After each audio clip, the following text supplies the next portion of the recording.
Germs. They attack us and are the cause of infectious diseases. It's a fact, right? And thanks to medical science, with its medications and vaccines, we are kept safe from these potential killers. The doctors and men in white coats know best, right? These same people that tell you to have your children injected with poisons to combat supposed viruses also thought that babies under 1 year old could not feel pain. And this was not the Middle Ages either. This was right up until 1986, and for prematurely born infants, 1999. Because it was thought babies do not feel pain, and anaesthetics are known to be dangerous, surgery was performed on infants without anaesthetics. This practice was declared unethical by the American Academy of Pediatrics in 1987. People accept science as fact, based on the impression that actual knowledge is being discovered. PR people make sure this impression is delivered. But is it true? The truth is that since the French Revolution, when people rose up against the power over the nations that the Catholic Church had, with all her atrocities and keeping people in darkness and fear, they set about to create an academia, a society without God in it. To them, the Catholic Church represented all Christianity, and so the baby was thrown out with the bathwater, so to speak. A materialistic world view was adopted, replacing the old belief system with a new one. The word God was replaced with the word science. Instead of people being kept in darkness and fear under the Catholic Church, they could now be kept in darkness and fear under the enlightenment of science. And anyone speaking out against the established scientific dogma was classed as a heretic. Since that time, we have not advanced in the sciences at all, except in areas such as engineering and military technology. In the words of American pediatrician Robert Mendelsohn, author of the book Confessions of a Medical Heretic, I'd like to point out that medicine today is not a science. Almost nothing in medicine has ever been scientifically proven. Instead, medicine today has become a religion, a belief system.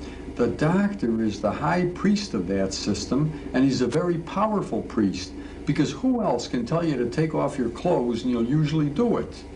The doctor practices in a temple, which he calls a hospital. Now I am the doctor, and you people are the laity. And the laity are a little bit stupid, or deaf, or mentally retarded, or a combination of all three, because they cannot understand the arcane mysteries of our religion. And therefore, we doctors will do our best to keep those mysteries hidden from the general population. For example, as in any other religion, we will talk in a secret language. Some religions use Hebrew, other religions use Latin, other religions use Arabic. The religion of modern medicine uses Greek. So I would never say that a patient is blue if I can say the patient is cyanotic, which is Greek for blue.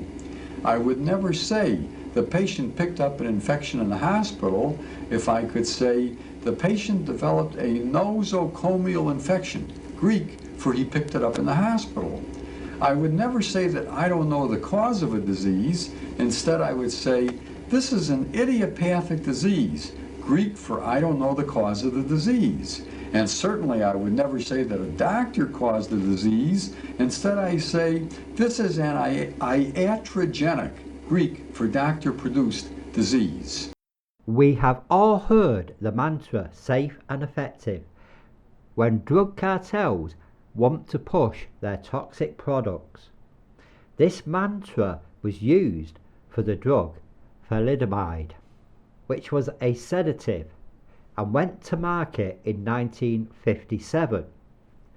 It was promoted for the treatment of anxiety, insomnia, and morning sickness in pregnant women. It was sold under 37 different brand names, such as Contagion and Phalamid. The German chemical company Grünenthal marketed the product by sending free samples to doctors and hospitals throughout the world. The first public problem was seen in 1956 when employees of Chemie Grünenthal were given free samples of the drug. Later that year, the daughter of one of the company workers was born with no ears. In 1961, Hamburg pediatrician Wideken Lenz reported a large increase in the number of infants with colpomelia, which is a rare deformity where arms and legs are attached close to the trunk. The face, ears and nose can also be deformed. Wideken Lenz is credited with conducting the scientific research that proved thalidomide was causing birth defects. This brought about a smear campaign from the drug company towards him and the threat of legal action. The health authorities asked Grünenthal to voluntarily recall the drug from the market, but the company refused and instead sent out 10,000 promotional leaflets to doctors throughout Germany claiming the drug was safe. The total number of embryos affected by the use of thalidomide during pregnancy is estimated as potentially up to 20,000. Of these, approximately 40% died at or shortly after the time of birth. Those who survived had limb, eye, urinary tract and heart defects. In the UK, the drug was licensed in 1958 and withdrawn in 1961. Of the approximately 2,000 babies born with defects, around half died within a few months. In West Germany, approximately 2,500 babies were born with birth defects from thalidomide. In communist East Germany, thalidomide was never approved for use. There are no known thalidomide babies born in East Germany. In a court case where Wideken Lenz was cross-examined by 18 Grünenthal lawyers over a period of 12 days, it was suggested to him that it was possible that the defects were caused by an unidentified virus. Lenz replied, a virus would not stop at the Berlin Wall. The United States was minimally affected because thalidomide was not approved for sale, but over 2.5 million tablets had been distributed to over 1,000 physicians during a clinical testing program. It is estimated that nearly 20,000 patients, several hundred of whom were pregnant, were given the drug to help alleviate morning sickness or as a sedative, and at least 17 children were consecutively born in the United States with thalidomide associated deformities. Peter Gorge's Deadly Medicines and Organized Crime documents how Big Pharma perverted the course of justice. In the USA, the company that distributed thalidomide hired every expert on birth defects to prevent them from testifying in court. In Germany, the company's lawyers argued that it wasn't against the law to damage a fetus, because a fetus had no legal rights in that country. They got away with making a small financial settlement and no responsibility was taken. In the UK, no one was charged or found guilty of any crime. Peter Gotches states, "The United Kingdom behaved like a dictatorship state. The journalists weren't allowed to write about the court cases, and people at the highest positions in the country, including the Prime Minister, were more interested in defending the company and its shareholders than in helping the victims." It took 16 years before the incriminating evidence that had been described in an article the Sunday Times was forbidden to print finally came to public knowledge.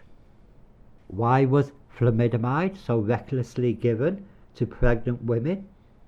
In the UK, Australia and New Zealand, thalidomide was marketed as Distaval and advertised as safe and effective, and even suggested it would not be of any concern if a toddler helped itself to mum's supply.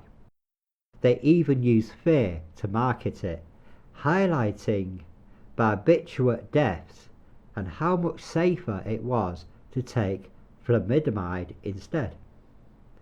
When it comes to drugs and germ theory, doctors and men in white coats know best, right? Well, let's look at the history and see how much science there really is behind these beliefs. Thank you for watching.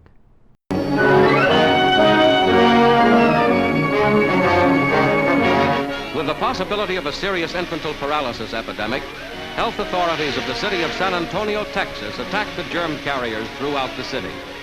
With the war-discovered DDT in special sprayers, sections of the city are blanketed with the insecticide in the fight to stop the spread of the dread poliomyelitis. Every suspected spot is sprayed. The medical officer explains that buildings treated with DDT remain effective against mosquitoes for about 3 months. The Africans at first are not very impressed.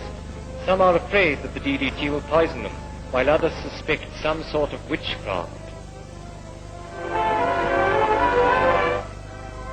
The entomologist calls for a bowl of porridge. This is sprayed with the solution in full view of the audience.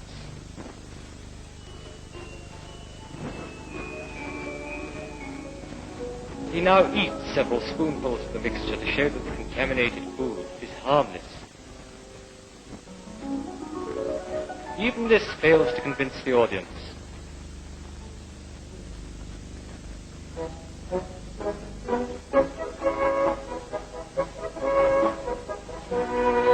Arab Kipkoy is the chief spokesman and states his objections with eloquence. He says that the new medicine is a bad poison that may exterminate the whole tribe.